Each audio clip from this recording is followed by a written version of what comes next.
weather today to make it out here. And we also want to welcome all the fans of the beautiful game who are joining us in attendance here this morning. We'd especially like to recognize members from the State Department's Office of Sports Diplomacy, as well as Mrs. Catalina Davila, Sports Diplomacy Counselor from the Embassy of Colombia. The U.S. Soccer Federation, the Washington Commanders, and Harris Blitzer Sports and Entertainment have brought all of us together today because international soccer is coming back to the DMV. This morning, we officially announced the return of the U.S. men's soccer team to our nation's capital. On Saturday, June the 8th, a capacity crowd will enter FedEx Field, not for football, but for football, and not for touchdowns and first downs, but for goals. That's coming up Saturday, June the 8th. The U.S. men's national team will take on Colombia at 5:30 p.m.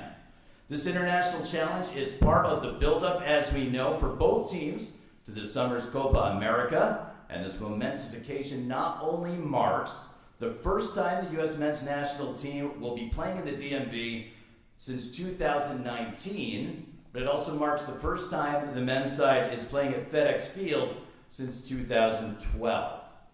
We have ticket information. The pre-sale begins at 9 a.m. tomorrow. General sales for this match begin at 10 a.m. on Friday.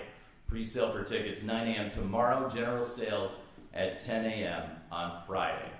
And regarding this historic moment, we're joined up here on the dais by the United States national team head coach, Greg Berhalter, Vice President of Sports Properties and Special Events for HBSE, Dylan Wanagale, and Senior Vice President, Operations and Guest Experience for the Washington Commanders, Trista Langdon.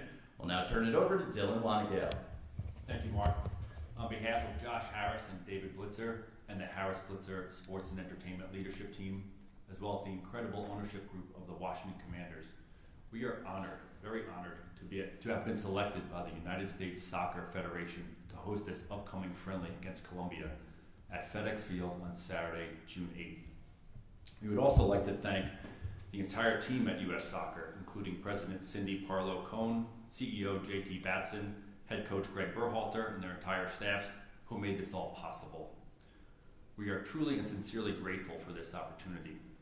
When HBSE partnered with the Commanders in an effort to attract more events to FedEx Field, we did so with one mission: to solidify the DMV as a marquee destination for all big concerts, top international soccer matches, premium college football games, and really all marquee events, to deliver them to this area.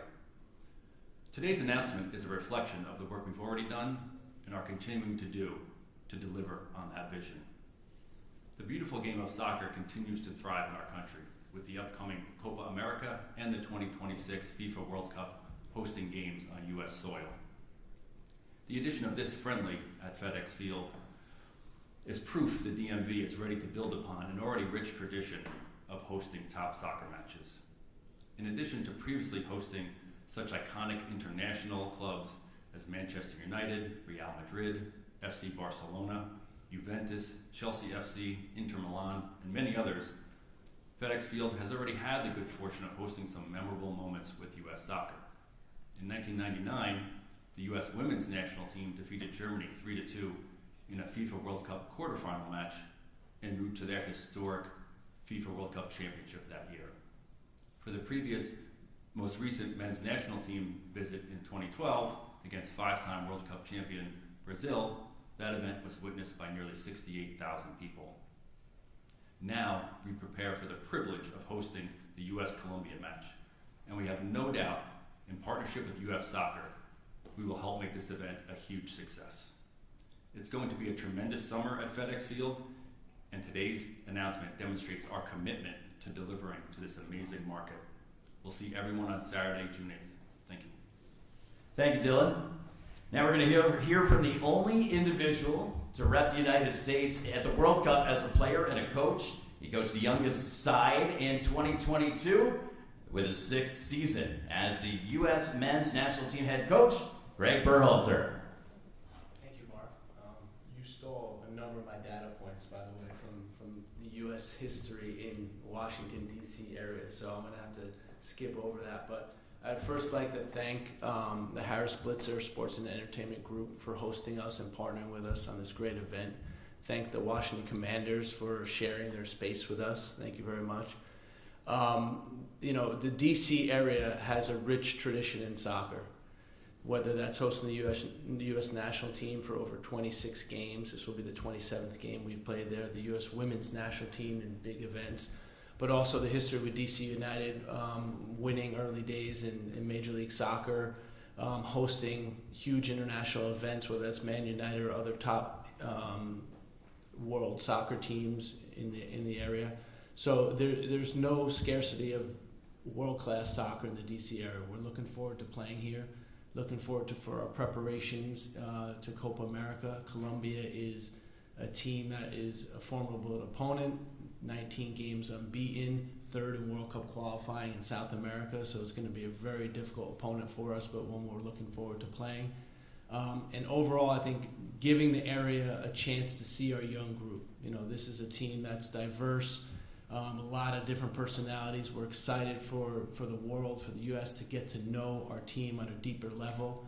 And this game will be the starting point to a fantastic summer. First, we have the Nations League in March, and then we look forward to the couple friendly games and competing in Copa America. Thank you. Thank you, Coach. And Coach is beginning his day with us here at the Marriott Downtown Bethesda, but he's also going to be at the Astro Beer Hall in D.C. for a Q&A event hosted by the American Outlaws D.C. chapter. That's at 2 p.m. It's free and open to the public, and I'd imagine the media as well. Later this evening, Coach is going to head to the Caps game as a special guest. He's going to meet with Coach Carberry, and he's going to do a post-game jersey exchange with T.J. Oshie and John Carlson. So Coach has a big day here in the district, and I'm sure he's looking forward to all those things. Once again, tickets on sale tomorrow at 9 a.m. That's the pre-sale. General sales begin at 10 a.m. on Friday. Tickets are available through SeatGeek. We're going to have a photo op in just a moment, but right now we'll have a Q&A for Coach and for Trista and for Dylan. We're going to invite Michael Cameraman to come up and lead that, and we'll have our photo op after the Q&A.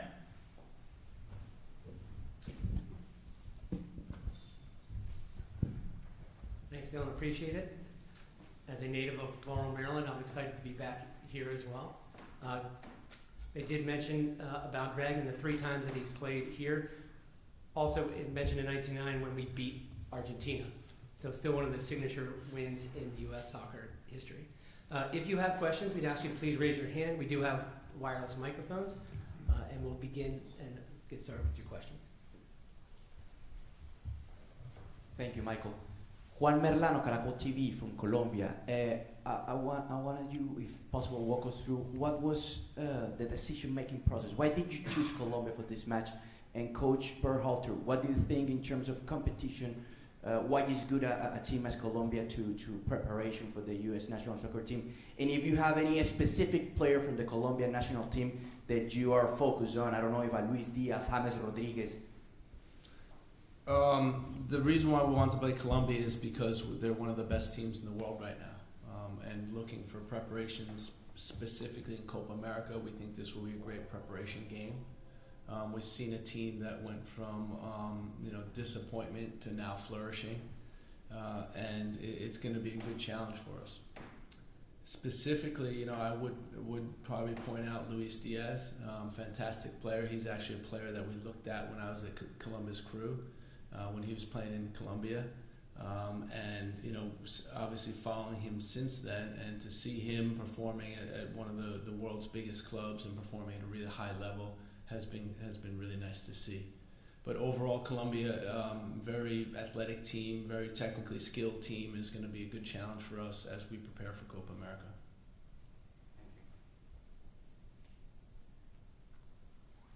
Henry.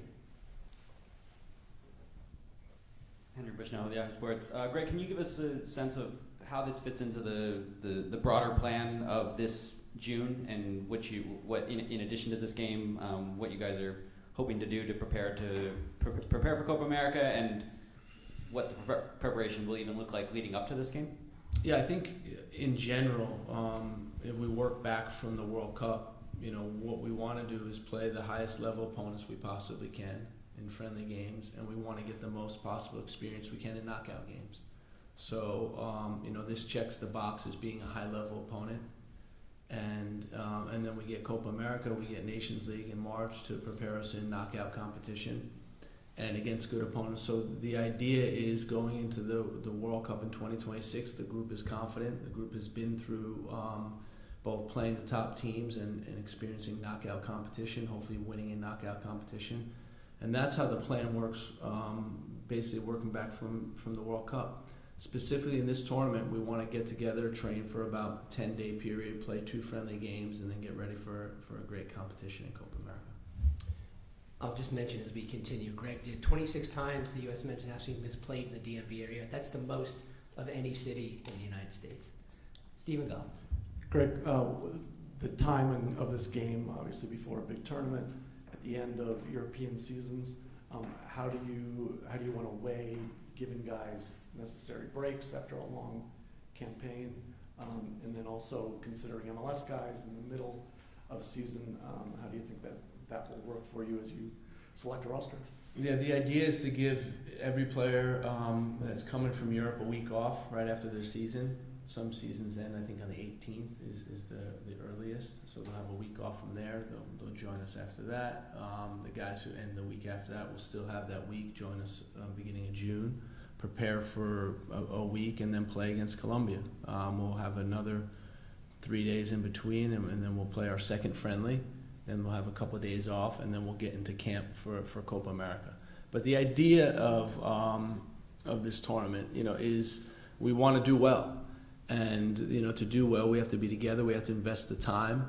But we also realize that the players have had a long season. So we're going to ask them to push for the rest of the month of June.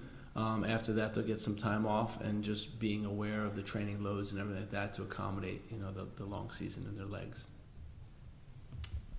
Jonathan. Thanks, Michael. This question is for either representative of the Commanders. In the past, the modifications to FedEx Field, especially at the field level, I think it made the pitch too narrow at one point for international soccer. Will there be modifications for this game in the short term, or perhaps for the medium or the long term, to attract more games there? Thanks.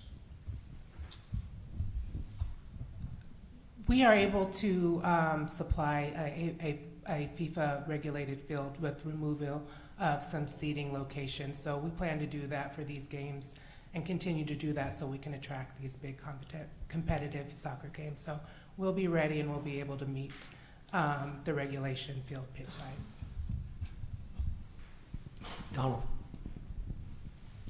Donald Wine, Stars and Stripes FC. Greg, when you look at how close this game is to Copa America and the potential that you could see Colombia in a quarterfinal or a semifinal, did that affect or at least give you pause and wanting to play them so close, or is this something where you want to kind of test out competition that you could see down the line?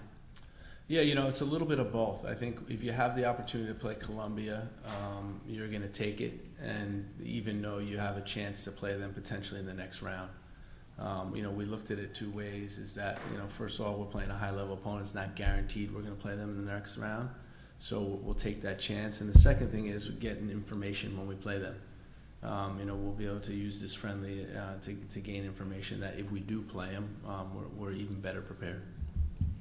In the back, Alex. Thank you. For either Dylan or Trista, there was a lot of disappointment around here when the DC area did not get a World Cup game. How much of this is, excitement from the Commanders and from the Harris Group to be able to bring that excitement, bring high-profile soccer to the DMV? And for Greg, you mentioned how this DC area is important to U.S. soccer. How excited are you to have this game specifically in the DMV? Thank you. I'll start with a quick one. Just, our level of excitement at Harris Blitzer, Sports Entertainment, and the Commanders really can't even be measured. To be working with U.S. soccer on this friendly at this time, with everything going on with soccer in this country, we're just thrilled. This is exactly what we were hoping for. It was a lot of work to get to this point, but a labor of love for sure. We're thrilled to be here and getting ready for June 8th.